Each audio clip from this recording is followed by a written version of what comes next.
এতিয়া আমি বৰভিটাত অৱস্থিত পাগলাটেক মন্দিৰলৈ গৈ আছো। বহু দিনৰ পৰাই আমি যাম বুলি ভাবি আছিলো আৰু যেহেতুকে আজি মিলি গ'ল মোৰ জন্মদিন উপলক্ষে আজি আমি গৈ আছো বাবাৰ আশীৰ্বাদ ল'বলৈ। হেল্ল' এভৰিৱান, পাগলাটেক মন্দিৰত আমি এতিয়া উপস্থিত আছো। গোৱালপাৰাত অৱস্থিত মোৰ জন্মদিন উপলক্ষে বাবাৰ দৰ্শন কৰিব আহিলো। ইমান ধুনীয়া লোকেশ্যন হয়, চাৰিওফালে বহুত বেছি ঠাণ্ডা পৰিছে আৰু ইয়াত যিহেতু ব্ৰহ্মপুত্ৰ নদী আমাৰ পিছফালে আছে, আপোনালোকে দেখিব পাৰিছে। খুব বতাহ চলাইছে, একদম বতাহত বহুত বেছি ঠাণ্ডা লাগিছে, ঠাণ্ডা সোমাই গৈছে একদম গাত। মই ধুনীয়া পৰিৱেশ, বহুত বেছি ভাল লাগিছে ইয়াত আহি। বতাহৰ শব্দ শুনি আপোনালোকে চাগে ধৰিব পাৰিছে কিমান জোৰকৈ ইয়াত আৰু কিমান বেছি বতাহ চলাইছে।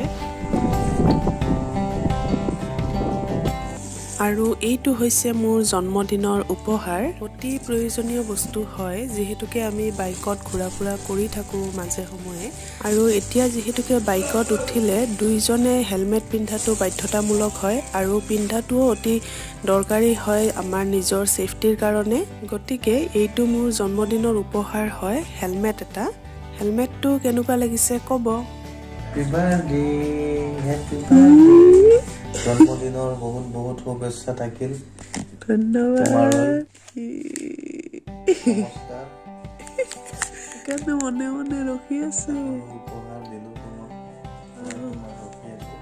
মাই ফেভৰেট, বহুত বহুত ধন্যবাদ।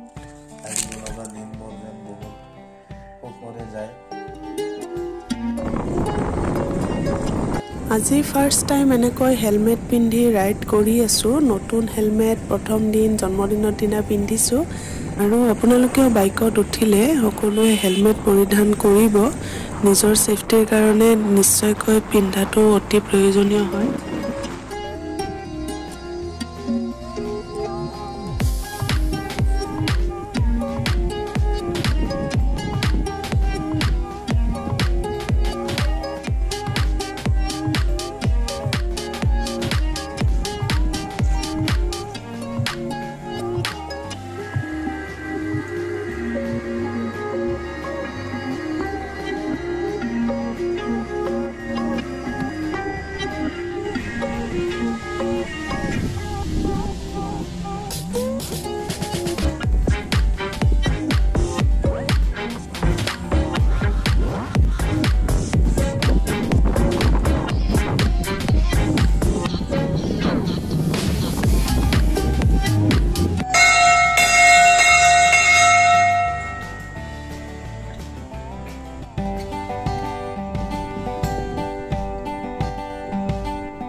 আমাৰ পূজা কৰা হৈ গ'ল, এতিয়া তলত নামি আহিছোঁ। ইমান ভাল লাগিছে, কিন্তু ঠাণ্ডা বতাহৰ কাৰণে বহুত বেছি ঠাণ্ডা লাগিছে। যোৱা দুদিনৰ পৰা বহুত ঠাণ্ডা পৰিছে আৰু ইয়াত আমাৰ দুজনৰ বাহিৰে আৰু বেলেগ কোনো মানুহ নাই, বেলেগ ভক্ত অহা নাই এতিয়ালৈকে। কিন্তু পূজাৰী দুজন আছে, তেওঁলোকক লগ পালোঁ আৰু পূজা কৰিলোঁ। তেওঁলোকে আমাৰ পূজা কৰাই দিলে। আমি আহোঁতে মন্দিৰ ধুৱাই আছিলে, গতিকে অলপ ৰখিব লগা হ'ল। আমি ৰাতিপুৱাই সোনকালে আহিছোঁ।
মন্দিৰৰ পৰা ওলাই আহিলোঁ, এতিয়া ঘৰলৈ গৈ আছোঁ। আৰু আজি জন্মদিনৰ খানা, বহুতে সুধি আছে জন্মদিনৰ পাৰ্টি কি হ'ব, কিন্তু পাৰ্টি বুলি ক'লে ঘৰতে এনেই আমি সৰুকৈ চেলিব্ৰেট কৰিম, কিন্তু আজি 3খন বিয়াৰ নিমন্ত্ৰণ আছে, গতিকে বিয়া খাবলৈ যাম।